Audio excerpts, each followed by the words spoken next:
चर्चा में मेरे साथ बीजेपी के राष्ट्रीय प्रवक्ता, युवा चेहरा है, और मैं कभी, और मैंने शुरुआत में भी कहा, मुझे इस दलित शब्द से आपत्ति है।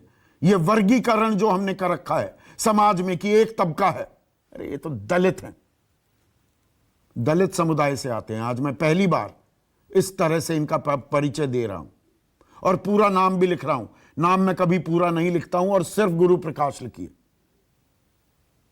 मेरे साथ कांग्रेस की राष्ट्रीय प्रवक्ता साधना भारती,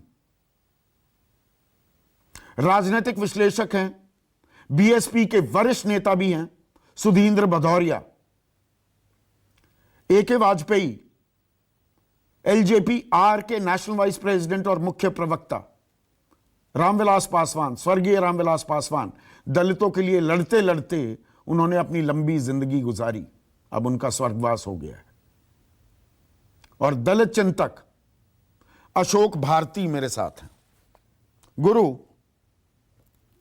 ये रोज बरोज जब खबरें आती हैं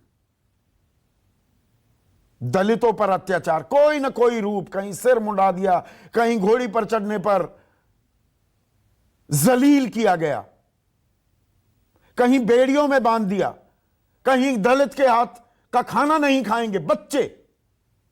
हम कहते हैं सबका साथ सबका विकास, दलितों का विकास हो रहा है, इसे विकास कहते हैं हम।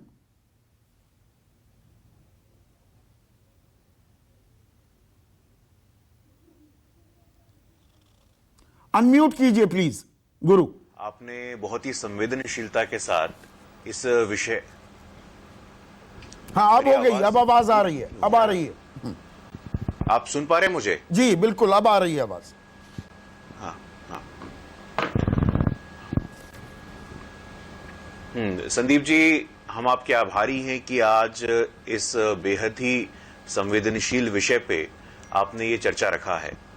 देखिए, आज बहुत बड़ा अंग हमारे समाज में ऐसा भी है जो कि इस विषय को स्वीकार ही नहीं करता है, और इसको हम कास्ट ब्लाइंडनेस कहते हैं। वो कहते हैं कि मैं जाति में नहीं मानता हूं, मैं जातिवाद में नहीं मानता हूं, लेकिन आपने अभी सिद्ध किया कि वो एनसीआरबी का आंकड़ा हो, आज भी समाज में जो जातिवाद का वायरस है वो फैला है, वो व्याप्त है। लेकिन इस जातिवाद के वायरस को एक सामाजिक विषय मानना, एक राजनीतिक विषय ना मानना, मुझे लगता है अगर इसको हम इस एक समाजशास्त्री के दृष्टिकोण से देखेंगे तो उचित होगा। आज तक परिपाटी क्या रही है? शुद्ध रूप से दलितों को सिर्फ और सिर्फ वोट बैंक के रूप में माना गया। अरे भाई, ये तो वोट बैंक है, ये कहां जाएंगे, ये टोकन रिप्रेजेंटेशन दिया गया, कभी भी इफेक्टिव रिप्रेजेंटेशन की बात नहीं हुई। आज आजादी के 75 साल हो गए हैं।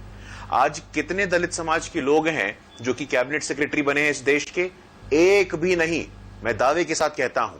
कितने दलित समाज के लोग हैं जो फॉरेन सेक्रेटरी बने हैं? एक भी नहीं, मैं दावे के साथ कहता हूं। यह सामाजिक समस्या है, इस सामाजिक समस्या को स्वीकार करना है। लोग स्वीकार करने को तैयार नहीं है। अरे आप जाति पाति में नहीं मानते हैं, लेकिन आंकड़ा तो कुछ और कहता है। दक्षिण भारत में घड़ी पहनता है कोई व्यक्ति, घड़ी पहनता है दलित समाज का लड़का, स्कूल में उसका हाथ काट दिया जाता है। तो इस समस्या को स्वीकार करना, अब इस समस्या का समाधान कैसे निकालना है। बहुत अच्छी बात बोली है आपने, और जिस प्रकार से असंवेदनशीलता की परिपाटी दलितों के संदर्भ में इस देश में रही है, इसको स्वीकार करना चाहिए। हमने क्या देखा पहले?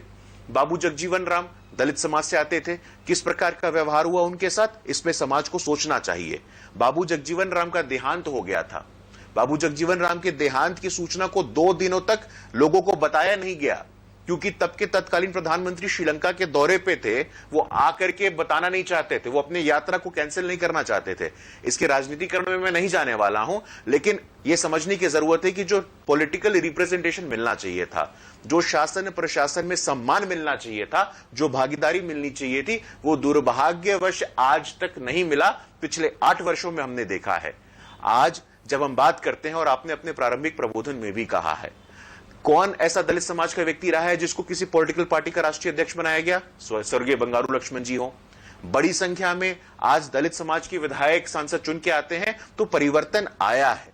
परिवर्तन की गति और तेज होनी है, परिवर्तन की गति और तीव्र होनी है। इस दिशा में और काम करने की आवश्यकता है। गुरु, आपने टोकनिज्म दलित होने की वजह से आपको किसी कॉलेज में एक मिनट नमस्कार, मैं हूं मानक गुप्ता।